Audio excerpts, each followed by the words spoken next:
Hello and welcome back to the September edition of Product Talk on the Autonomous IT Podcast Network. I'm your host, Peter Pflaster from the Automox product and marketing team.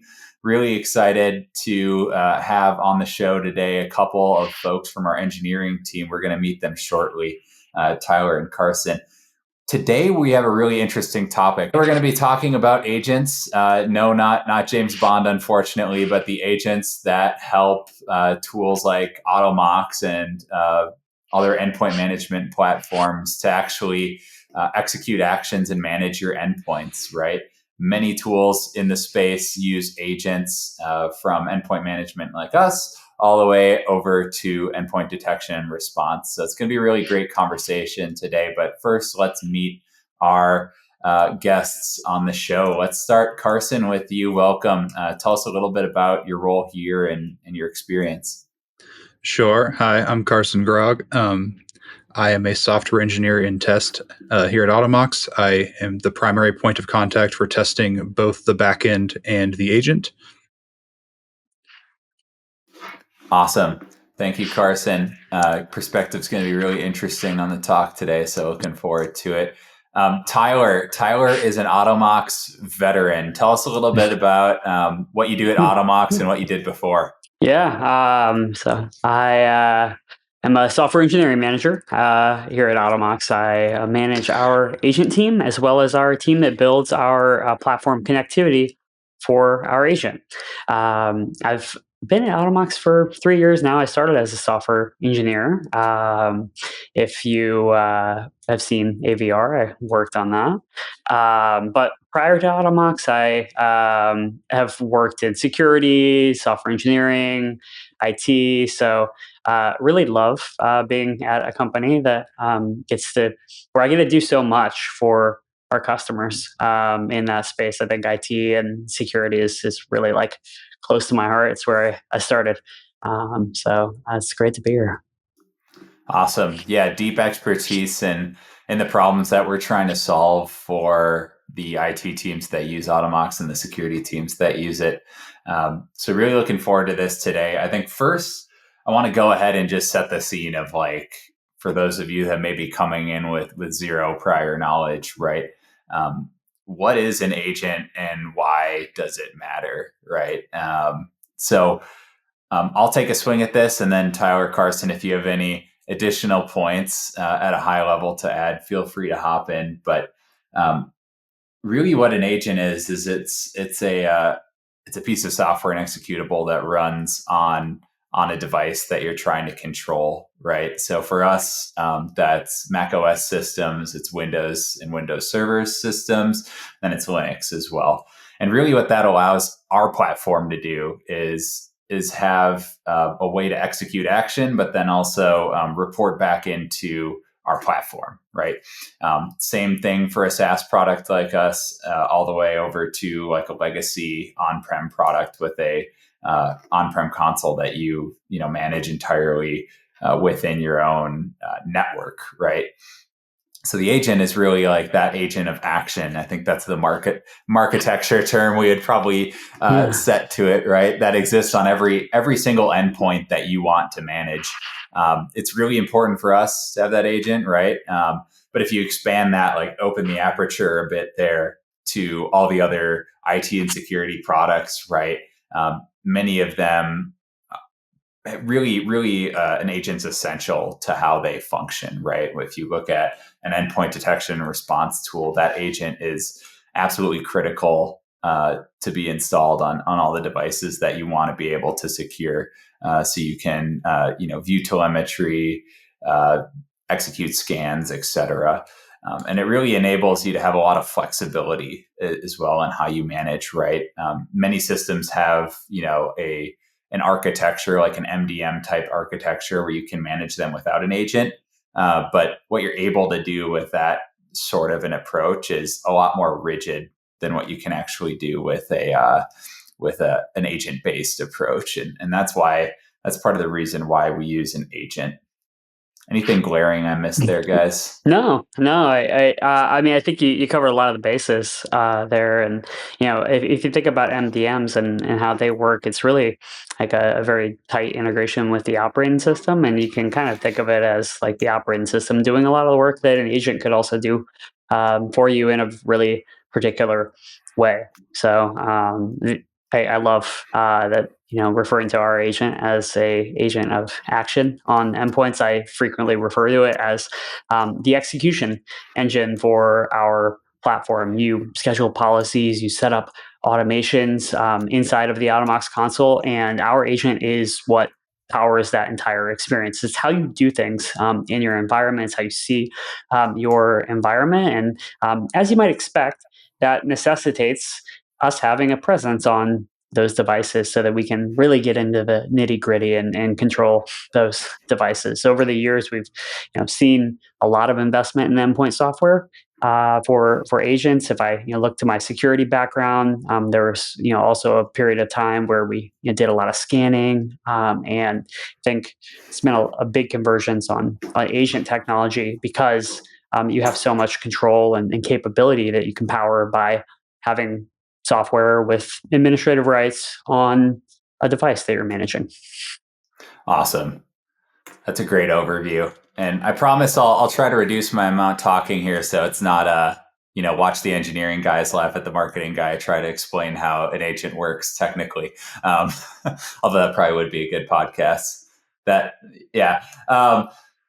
So I think that, when we talk about agents naturally, right, like it's a piece of software with a higher level of permissions than a lot of other software would have on an endpoint. And security becomes pretty important there, as does ensuring a really great release process. And we're going to get into that.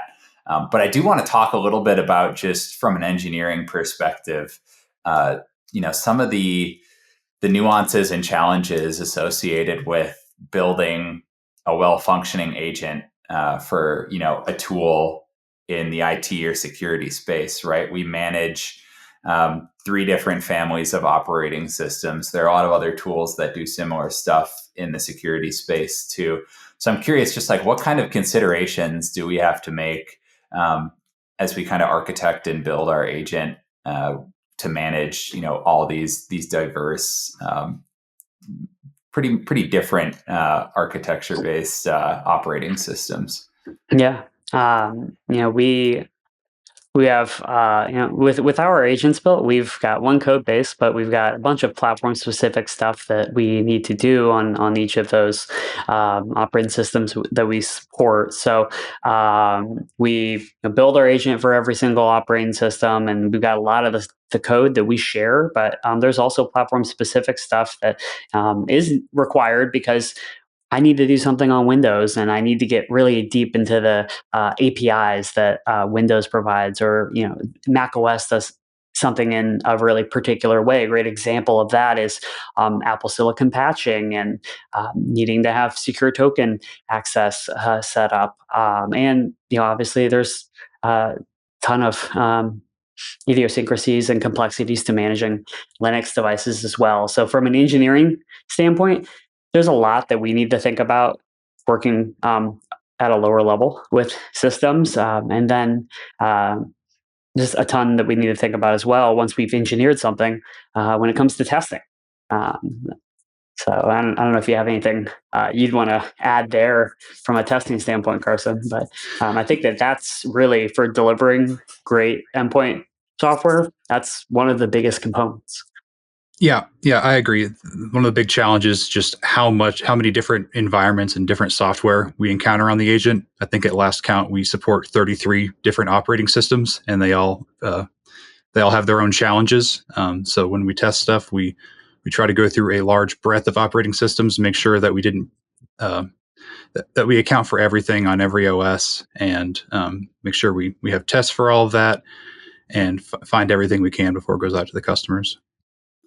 Yeah, that's huge, because I think the real magic of what you guys do when you build an agent, right, is going into that depth at the operating system level and doing what needs to be done to ensure it functions, but then figuring out how to abstract all of that and make the customer experience as seamless as possible and as uniform as possible, despite all these nuances.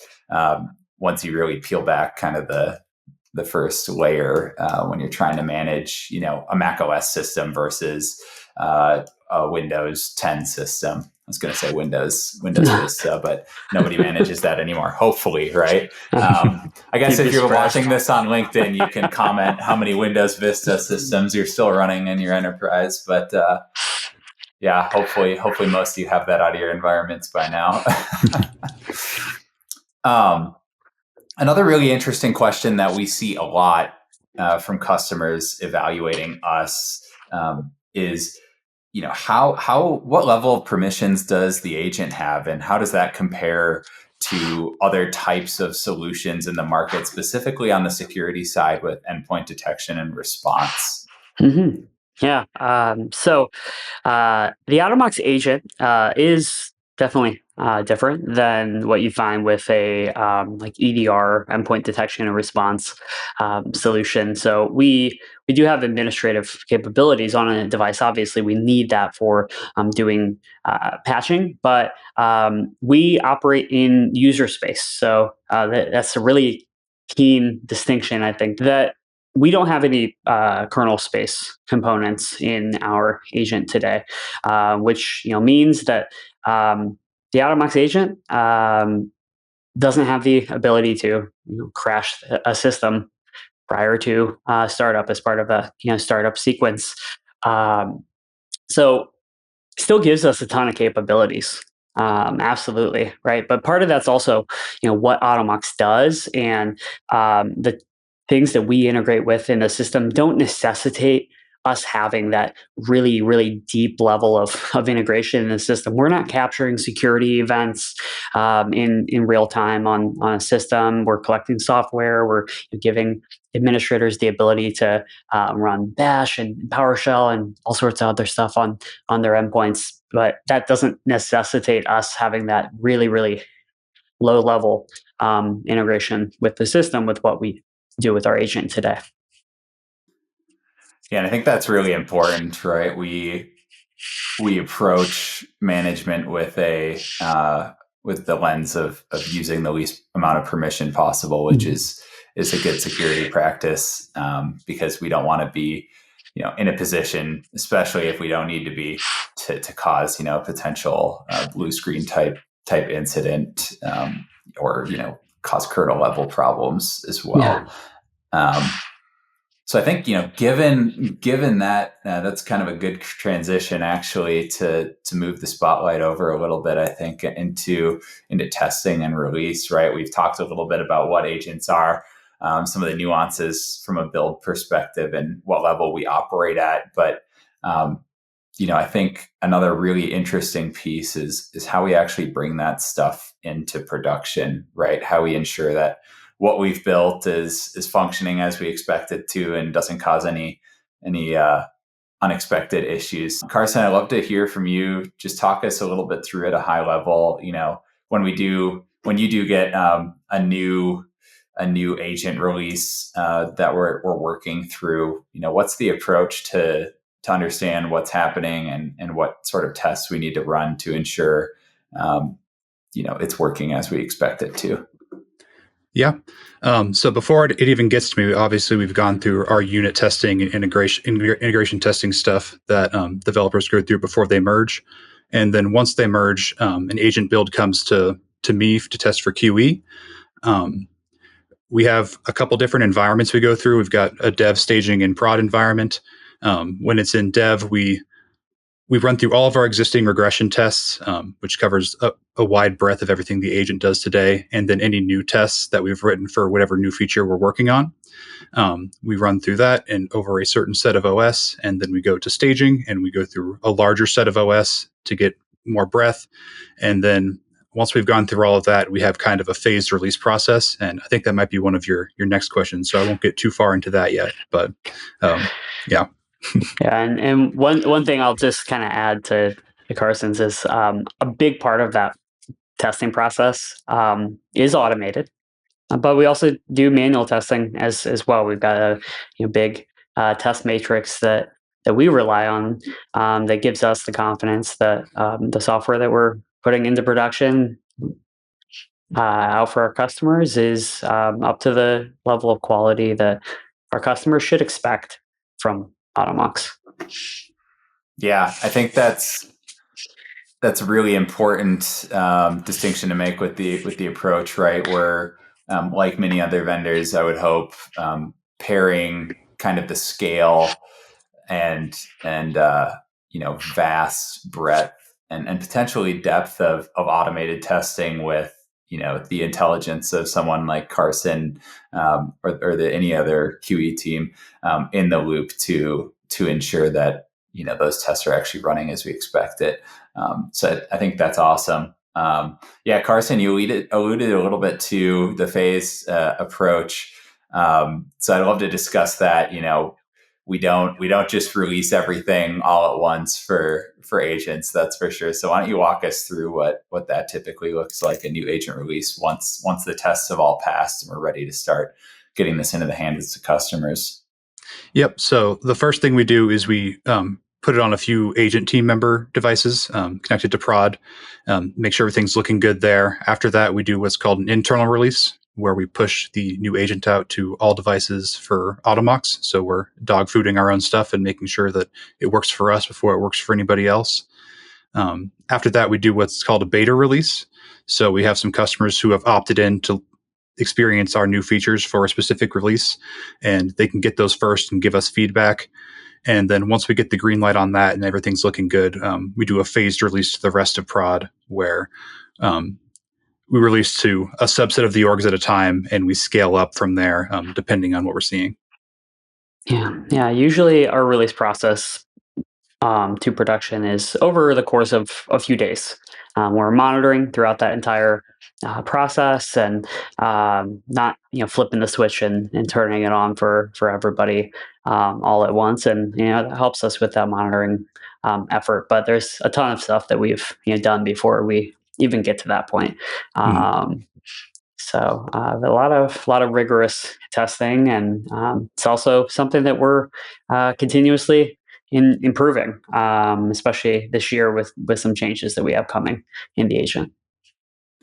Yeah, and the other big thing to note, right? A couple things.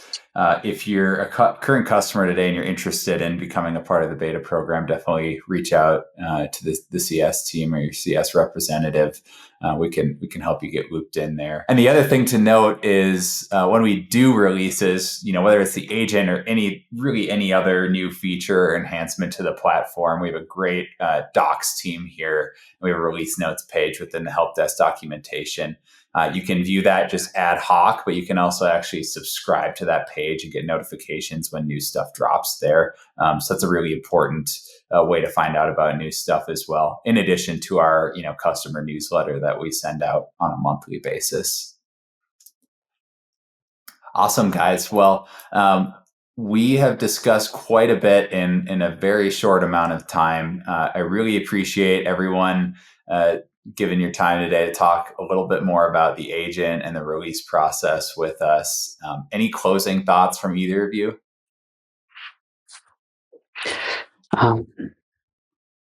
We've got a lot of cool stuff to come with the agent. So definitely keep an eye on that space. I can't say too much, but a lot of stuff that I think everybody internally is incredibly excited about, and our customers are going to be very excited about as well. That's awesome. Yeah. Foreshadowing. I love it. Yeah. Thanks for having me. It was fun. I'm excited for all the stuff the agent's going to bring in the next year, and we'll do everything we can to keep quality high. Yeah. Love that. Thank you, Tyler, Carson. Maybe we'll have you guys on in a few months, quarters, to talk about all the cool stuff that's dropped. Really looking forward to that. And stay tuned, folks. We got a lot of good stuff coming. Thanks all. Thank you. Thank you.